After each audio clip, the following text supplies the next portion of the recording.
প্রশ্ন ১ পলাশীর যুদ্ধ কত সালে হয়েছিল? উত্তর ১৭৫৭ সালে। প্রশ্ন ২ সিপাহী বিদ্রোহ কত সালে হয়েছিল? উত্তর ১৮৫৭ সালে। প্রশ্ন ৩ কোন বিদ্রোহ ভারতে ব্রিটিশ ইস্ট ইন্ডিয়া কোম্পানির শাসনের অবসান ঘটায়? উত্তর সিপাহী বিদ্রোহ। প্রশ্ন ৪ কোন আইনের মাধ্যমে ভারতে কোম্পানি শাসনের অবসান ঘটে? উত্তর ভারত স্বাধীনতা আইন। প্রশ্ন ৫ ভারতীয় জাতীয় কংগ্রেসের প্রতিষ্ঠাতা কে? উত্তর ভারতীয় সিভিল সার্ভিসের অবসরপ্রাপ্ত কর্মকর্তা স্যার এলান অক্টোভিয়াম হিউম। প্রশ্ন ৬ সর্বভারতীয় জাতীয় কংগ্রেস কখন গঠিত হয়? উত্তর ১৮৮৫ সালে। প্রশ্ন ৭ বঙ্গভঙ্গ কি? উত্তর ১৯০৫ সালে ভারতের সর্ববৃহৎ বাংলা প্রদেশকে বিভক্ত করে দুটি নতুন প্রদেশ সৃষ্টি করা হয়। ইতিহাসে ইহাই বঙ্গভঙ্গ নামে পরিচিত। প্রশ্ন ৮ বঙ্গভঙ্গ কখন হয়? উত্তর ১৯০৫ সালের ১ সেপ্টেম্বর।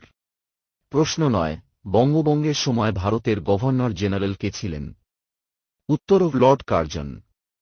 প্রশ্ন ১০ বঙ্গভঙ্গের সমর্থনে মুসলমানদের সংগঠিত করেন কে?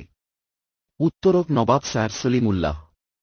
প্রশ্ন ১১ পূর্ববঙ্গ ও আসাম প্রদেশের গভর্নর কে ছিলেন? উত্তর স্যার ব্যামফিল্ড ফুলার। প্রশ্ন ১২ পূর্ববঙ্গ ও আসামের রাজধানী ছিল কোনটি? উত্তর প্রাচীন নগরী ঢাকা। প্রশ্ন ১৩ বঙ্গভঙ্গ কত সালে হয়েছিল? উত্তর ১৯০৫ সালে।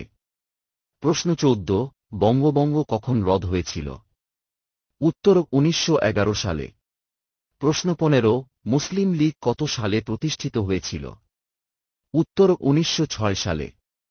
প্রশ্ন ১৬ মরলে মিন্টো সংস্কার আইন বা ভারতীয় কাউন্সিল আইন কি? উত্তর ১৯০৯ সালে ভারতবর্ষে গভর্নর জেনারেল লর্ড মিন্টো ও ভারত সচিব লর্ড মরলে যৌথভাবে ভারত শাসনের যে আইন প্রবর্তন করেন তাই মরলে মিন্টো সংস্কার আইন নামে পরিচিত। প্রশ্ন ১৭ দ্বৈত শাসন কি? উত্তর বস্তুত ১৯১৯ সালের ভারত শাসন আইনে প্রাদেশিক সরকারের বিষয়সমূহ দুই ভাগে ভাগ করে দেয়া হয় বলে একে দ্বৈত শাসন বলে।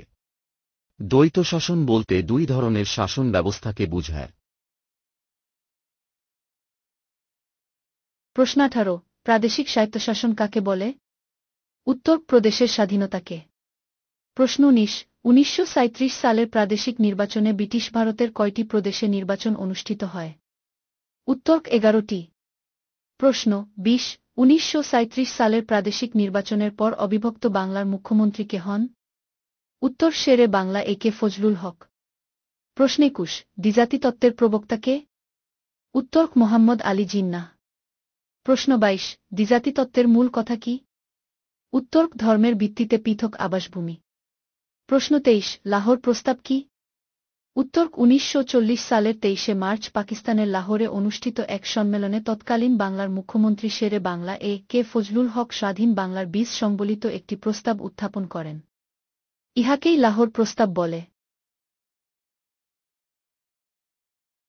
প্রশ্ন ২৪ মন্ত্রিমিশন পরিকল্পনার সদস্য সংখ্যা কতজন ছিল? উত্তর ৩ জন। প্রশ্ন ২৫ মন্ত্রিমিশন পরিকল্পনার নেতৃত্ব দেন কে? উত্তর স্যার স্ট্যাফোর্ড ক্রিপস। প্রশ্ন ২৬ অবিভক্ত বাংলার শেষ মুখ্যমন্ত্রী কে ছিলেন? উত্তর হোসেন শহীদ সোহরাওয়ার্দী। প্রশ্ন ২৭ ৩ জুন পরিকল্পনা কি? উত্তর ১৯৪৭ সালের ৩ জুন কংগ্রেস ও মুসলিম লীগের ঘরোয়া বৈঠকে লর্ড মাউন্ট ব্যাটেন যে পরিকল্পনা তুলে ধরেন তা ইতিহাসে ৩ জুন পরিকল্পনা নামে পরিচিত। প্রশ্ন ২৮ ব্রিটিশ ভারতের সর্বশেষ গভর্নর জেনারেল কে ছিলেন? উত্তর লর্ড মাউন্ট ব্যাটেন।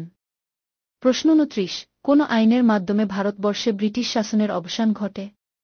উত্তর ১৯৪৭ সালের ভারত স্বাধীনতা আইনের মাধ্যমে। প্রিয় পরীক্ষার্থী বন্ধুরা, পরবর্তী লেকচার এ আমরা নিয়ে আসছি অনুধাবনমূলক, প্রয়োগমূলক ও উচ্চতর দক্ষতামূলক প্রশ্ন ইনশাআল্লাহ।